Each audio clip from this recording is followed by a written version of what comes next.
দেৱজিৎ বৰা এগৰাকী জনপ্ৰিয় অসমীয়া কণ্ঠশিল্পী, গীতিকাৰ, সুৰকাৰ আৰু সংগীত পৰিচালক। তেখেতৰ জন্ম হয় 15 জানুৱাৰীত। তেখেতৰ ঘৰ শিৱসাগৰ জিলাৰ ধামধুলি গাঁৱত। তেখেতক মৰমেৰে হুনু বুলিও জনা যায়। তেওঁ প্ৰাথমিক শিক্ষা হলৌ ফুকন প্ৰাথমিক বিদ্যালয়ত গ্ৰহণ কৰে আৰু তাৰ পিছত টেঙাপুখুৰী এম.ই. স্কুলত অধ্যয়ন কৰে। মাধ্যমিক শিক্ষা দলবাগান মাধ্যমিক বিদ্যালয়ৰ পৰা সম্পন্ন কৰাৰ পাছত তেওঁ শিৱসাগৰ বাণিজ্য মহাবিদ্যালয়ৰ পৰা স্নাতক ডিগ্ৰী লাভ কৰে। তেওঁৰ সংগীত যাত্ৰা আৰম্ভ হয় অচিনাকি ৰূপহী নামৰ প্ৰথম এলবামটোৰ জৰিয়তে।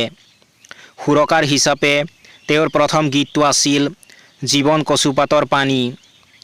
তেওঁ গীটাৰ, হাৰমনিয়াম, কীবৰ্ড আৰু তবলা আদি বিভিন্ন বাদ্যযন্ত্ৰ বজাব পাৰে।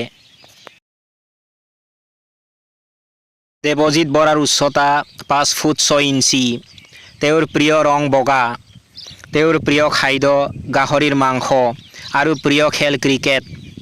তেওঁ অভিনেতা অজয় দেৱগন আৰু অভিনেত্ৰী কাজলৰ অনুৰাগী। কণ্ঠশিল্পী হিচাপে তেওঁ সোনু নিগম আৰু জুবিন গাৰ্গৰ লগতে লতা মংগেশকাৰ, সুনিধি চৌহান আৰু শ্ৰেয়া ঘোষালক পছন্দ কৰে।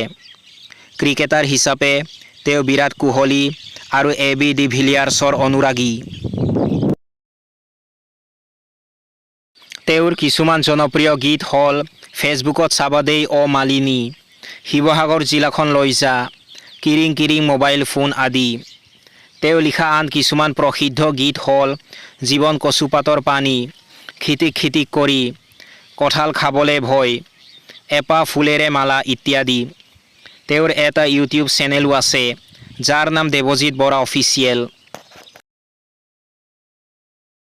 সংগীতৰ প্ৰতি থকা অপাৰ অনুৰাগ আৰু প্ৰতিভাৰ বাবে দেৱজিৎ বৰাই অসমীয়া সাংস্কৃতিক জগতত নিজৰ এক সুকীয়া স্থান গঢ়ি তুলিছে। তেওঁৰ গীতসমূহে শ্ৰোতাৰ হৃদয় স্পৰ্শ কৰে আৰু তেওঁৰ ভৱিষ্যতৰ সংগীত যাত্ৰা নিশ্চয়কৈ আৰু অধিক উজ্জ্বল হ'ব।